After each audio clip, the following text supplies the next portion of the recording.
秀林乡因应新冠肺炎准3级警戒措施，为因应新冠肺炎准3级警戒措施，秀林乡乡长王玫瑰于110年5月16日召集本乡各科室主管召开防疫警戒会议，并于会议中决议成立防疫应变小组。明天早上一早来，大家进行消毒工作，全面消毒。我们的时间就是到6月14，统一的时间就是到端午节前，停止到端午节前。好，所有的公共场域都要进行消毒整理。本所于本月16日的防疫因应会议，将依据准3级防疫措施初步议决内容如下：第一点，社团补助体育、社教活动申请案件暂停受理；第二点，取消110年度社区全民联合运动会；第三点，暂停停止办理6月14日前之各项活动聚会，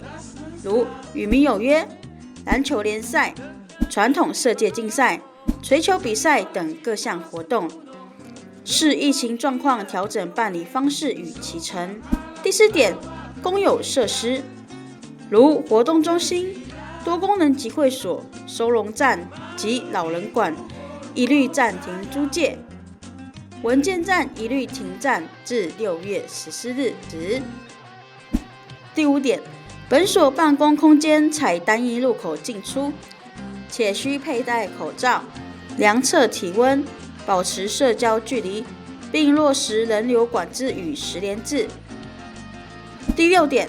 本所各项辅导课程，如族语、考照、家政班等，暂停至6月14日。6月14日后再议是否恢复办理。第七点，本所办理开标作业，视当日投标厂商家数，如超过5家开标地点，改为本所2楼大型会议室，并采梅花座。第八点，各部落落实每日早、中、晚族语中文双语广播宣导防疫资讯。